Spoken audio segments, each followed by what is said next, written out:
Olá, chegou a hora de começar a falar de mangá aqui nesse canal. Eu não costumo ler muito mangá, mas eu acho que chegou a hora de trazer alguns títulos aqui.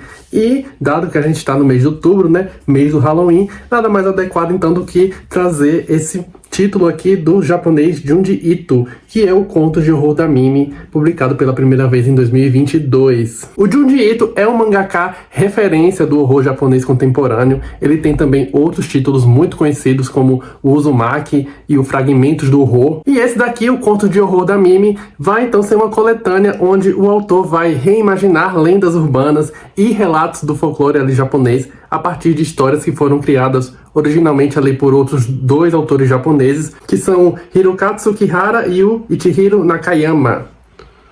Nessa versão aqui, portanto, essas histórias vão ser protagonizadas por essa jovem estudante aqui chamada Mimi, algumas com participações ali também do namorado dela, um cara bem cético chamado Naoto. E vão ser histórias bem curtinhas, vão ser pequenos episódios mesmo, em que a nossa heroína, que é a Mimi, vai acabar sempre se deparando com uma situação sobrenatural que não tem uma origem muito clara, como toda boa lenda urbana. Então você não vai ter aqui, portanto, um grande desenvolvimento ali das histórias, porque tudo corrobora para a experiência de se horripilar ali pelas situações inusitadas nas quais a Mimi se encontra. Então a origem daquelas manifestações, ou o que se dá depois, a gente nunca vai realmente saber, porque assim como a Mimi aqui, a gente só tem acesso apenas à superfície de algo que é muito mais denso e que nunca realmente vai vir à tona. Então vai ser muito interessante como que a Mimi funciona como um imã de assombrações aqui. Porque ela basicamente está vivendo ali a vida dela, o dia a dia dela, quando do nada se vê metida ali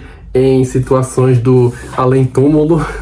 E ela não é, digamos assim, aficionada por histórias de horror, nem nada do gênero. Ela tem realmente algo ali no sangue daquela menina que deve atraí-la para aquele tipo de evento. E aí, quando a gente tem essa menina metida nessas situações, a gente vai ter também esse contraste muito marcado entre uma figura muito ingênua, muito feminina, com manifestações que são sempre muito distorcidas e deformadas. É uma protagonista, então, que está ali apenas para testemunhar aquelas manifestações, muito mais do que resolver alguma coisa ou entender mais profundamente elas. E é interessante que a gente vai ver aqui também como grande parte desse folclore ali japonês está relacionado aos mortos, a maneira como a ideia da morte é tão cercada até de uma certa fantasia, essa relação dos japoneses com a espiritualidade, com o pós-vida. E nesse viés, esses espíritos e fantasmas, eles vão se tornar então seres escuros e horripilantes, quase que como se fosse uma manifestação exata daquela danação pelo qual eles passam. E são seres que se manifestam sempre de uma maneira muito interessante, sempre atreladas ali a objetos do cotidiano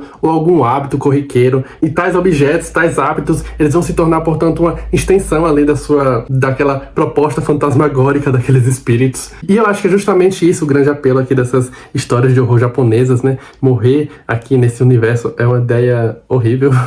Então você vai ter aqui a Mimi em atividades cotidianas, como, sei lá, conversar com o vizinho, ou sair para dar um rolê com o namorado, ou ir passear na praia com os amigos. E tudo isso, então, está à mercê de se tornar a experiência mais horripilante da vida. E outro fato interessante é que você vai pensar também como que o mangá parece muito ser a mídia ideal para esse tipo de história, porque aqui você tem imagens espetaculares, e são imagens assim que realmente elas não teriam o mesmo impacto se fossem em outra mídia, ou se elas fossem até em cores. Elas são horríveis justamente porque foram feitas aqui pro mangá, e claro que esse impacto se deve muito também ao traço aqui do Junji Ito, que é incrível, mas é realmente a força dessa mídia que faz com que essas histórias funcionem, com toda essa composição que é muito própria. Deixa eu mostrar aqui alguma coisa sem dar muito spoiler.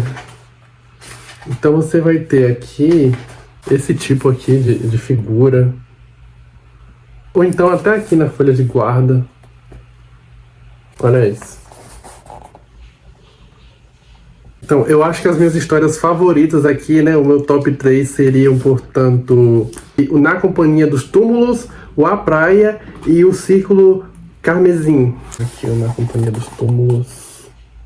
Ele vai ser inusitado porque a gente vai ver como que o cômico e o horripilante, eles coexistem aqui nessa história para esse efeito de choque. Pela primeira vez, então, além de fantasmas, a gente acaba vendo uma manifestação muito humana do que seria ali o narcisismo, também a loucura. Esse aqui, o A Praia, vai ser, ao meu ver, uma grande tragédia. Eu acho que foi a história que mais me deixou triste aqui, né? E também um dos finais mais impactantes. E por fim, essa aqui, o Círculo Carmesim, vai ser outra história em que o subtexto, o final ali e todo o subtexto, ele só pode ser imaginado, ele só vai ser então uma mera sugestão, vai ficar então o nosso cargo imaginar o que se deu ali, né? E é interessante que essa primeira e a terceira história aqui que eu mostrei, né, elas vão ter, portanto, um envolvimento humano direto. Então, muito mais do que qualquer prejuízo causado por um fantasma ou por seres de outro mundo, a gente vai ter sentimentos e motivações da sociedade contemporânea envolvidos ali. Enfim, para finalizar aqui, gostei muito de todas essas provações vivenciadas aqui pela querida Mimi. Foi o meu primeiro contato com o Junji Ito e eu já saí aqui, já do segundo conto, querendo ler tudo desse autor. Espero que também esse seja o primeiro de muitos mangás que aparecem por aqui. E é isso, se você gostou do vídeo, deixa aqui o seu like, me diz aqui se você já leu Junji Ito, qual que você leu, né? Qual que você gosta mais, até para me indicar alguns. E é isso, se inscreve no canal se não for inscrito. Muito obrigado, um abraço e até a próxima.